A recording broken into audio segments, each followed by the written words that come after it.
on record to state that when she arrived at the crime scene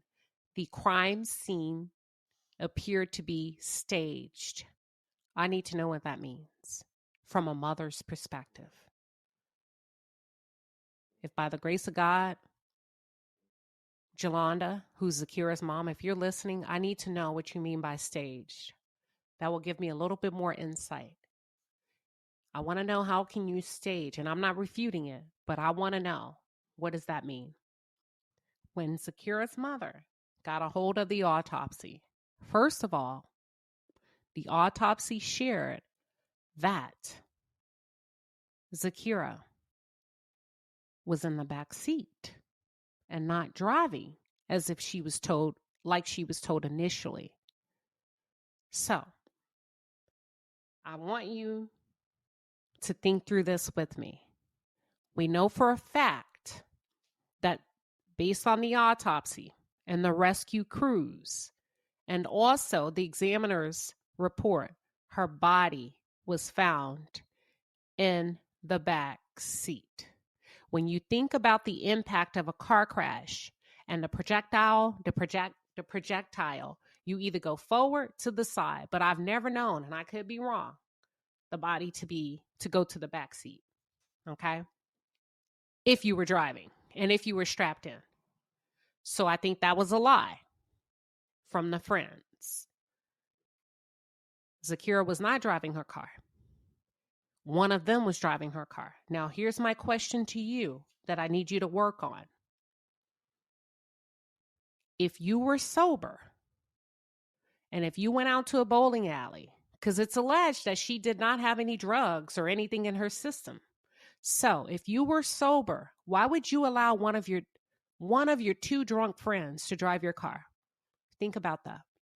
If you were sober in the group and the other two had whatever in their systems, I'm asking you as a sober person, what would convince you or allow you to drive you? Allow them to drive you. All right, number 2. My instinct, I could be wrong. I feel like the girl, Rhonda, was driving. This is not fact. This is all assumption. Back in Texas, many, many years ago, back in the day before we had sophisticated technology, when young folks used to get drunk or they didn't have a license and they got pulled over, they used to switch seats really quick. I don't know why this vision came to me, but I felt like the other girl was driving. If Zakira was found in the back, I feel like the girl was driving. I don't know why I think that. I could be completely wrong. Now, the third thing I need you to think about. On the autopsy report stated that the body was 3 feet and 3 inches tall. Okay, and both of the legs were missing. When I started this off, I shared with you that this is a very grotesque case. I encourage you, if this becomes overwhelming at any time, to please log off. That's why I hesitated to cover this one. I knew all of this. That's why I had to sit on it for 2 weeks. The autopsy stated the body was 3 feet, 3 inches tall, and both legs were missing. Okay? Zakira's mother says that Zakira is 5'6", 5 feet, 6 inches tall, and weighs 169 pounds. The corpse that was found in the back seat, and y'all, that's a scientific term. Okay, I know some of you want me to use body.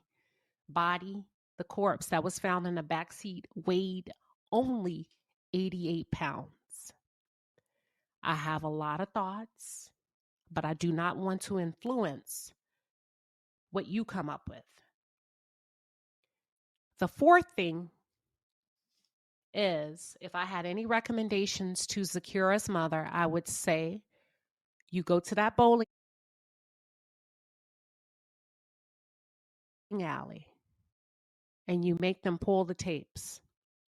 You want to be able to assess how much alcohol was consumed by each individual.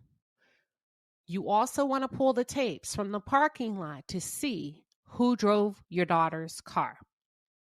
If the tapes cannot depict the amount of alcohol that was purchased, then you should get a subpoena or get an attorney to subpoena the electronic records from the bank of whoever's debit card and credit card. Did y'all not know that when you pay for drinks or alcoholic beverages electronically, if you get in a car crash, they can pull that up to see how many drinks you purchased? I don't want to get too deep into it. I want us to be able to work it together. We're going to come back to it.